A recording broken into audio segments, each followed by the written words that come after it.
Good evening everyone. मैं मनु कुमारी आपके अपने channel Manu Hindi by GK में स्वागत करती हूँ।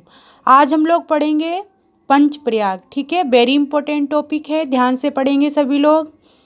सबसे पहले है कितने प्रयाग हैं, तो 5 प्रयाग हैं। ठीक है, और 5 प्रयागों में कौन सी नदी आकर मिली है, तो याद रखना कि अलकनंदा में ही आके 5 नदियां मिली हैं और तभी 5 प्रयाग बने हुए हैं। ठीक है, वेरी इंपॉर्टेंट है, याद रखना।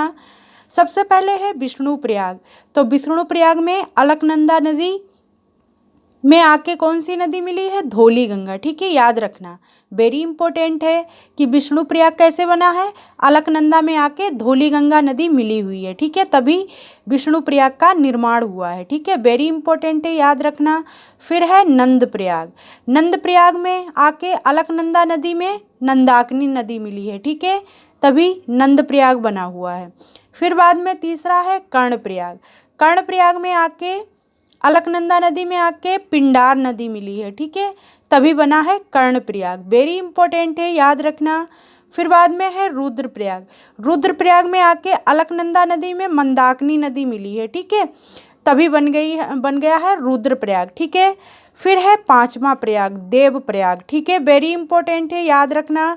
पूछता है देवप्रयाग में कौन सी नदियां आकर मिली हैं, तब देवप्रयाग बना है। ठीक है, तो अलकनंदा नदी में आकर भागीरथी नदी मिली हुई है। ठीक है, ध्यान से देखना, वेरी इंपॉर्टेंट टॉपिक है। फिर बाद में हम लोग चित्र देखते हैं। ठीक है, यहाँ से अच्छे से आपको याद हो जाएगा। इधर देखो केदारनाथ है जो चोराबरी ग्लेशियर है। ठीक है, और इधर देखो सतोपत ग्लेशियर है, बद्रीनाथ है। ठीक है, वेरी इंपॉर्टेंट है, याद रखना।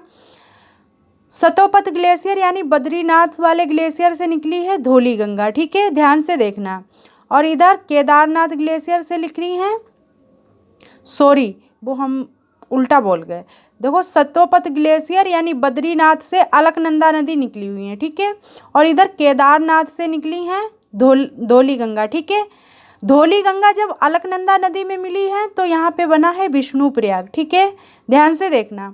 फिर बाद में अलकनंदा नदी में ही आके नंदाकिनी नदी मिली है। ठीक है, तो यहाँ पे दूसरा प्रयाग बना है नंद प्रयाग। ठीक है, फिर इधर देखो तीसरा है पिंडार नदी आके अलकनंदा में मिली है, तभी बन गया कर्ण प्रयाग। ठीक है, फिर बाद में इधर देखो मंदाकिनी नदी निकल के आई और अलकनंदा में मिल गई तो बन गया रुद्र प्रयाग। ठीक है, 4 प्रयाग हो चुके हैं।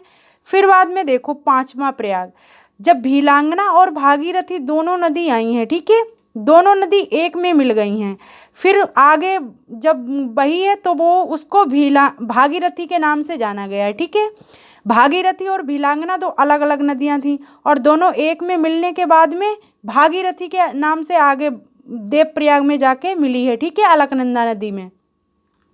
और देखो मिलने की जगह पे यहाँ पे उत्तराखंड में मिली हुई है, तो यहाँ पे टिहरी बांध भी है। ठीक है, यही जब भागीरथी और भीलंगना दोनों नदी मिली हैं तो यहाँ पे टिहरी बांध बना है। ठीक है, ये भी याद रखना कि टिहरी बांध किस नदी पे है, तो भागीरथी नदी पे है। ठीक है, वेरी इंपॉर्टेंट क्वेश्चन है, याद रखना। अब देखो यहाँ धौली गंगा में जब भागीरथी नदी मिली हुई है तो यहाँ पे बन गया देवप्रयाग। ठीक है, वेरी इंपॉर्टेंट है। फिर यहाँ देवप्रयाग से ही आगे जब नदी बही है अलकनंदा तो उसको गंगा नदी नाम दिया गया। ठीक है, वेरी इंपॉर्टेंट है, याद रखना। जब गंगा नदी आगे बहती है तो ये गंगा नदी हरिद्वार से ही मैदानों में बहना प्रवाहित होने लगती है। ठीक है, वेरी इंपॉर्टेंट टॉपिक है, ध्यान से पढ़ लेना। अब हम मिलेंगे नेक्स्ट वीडियो में। जय हिंद, जय भारत।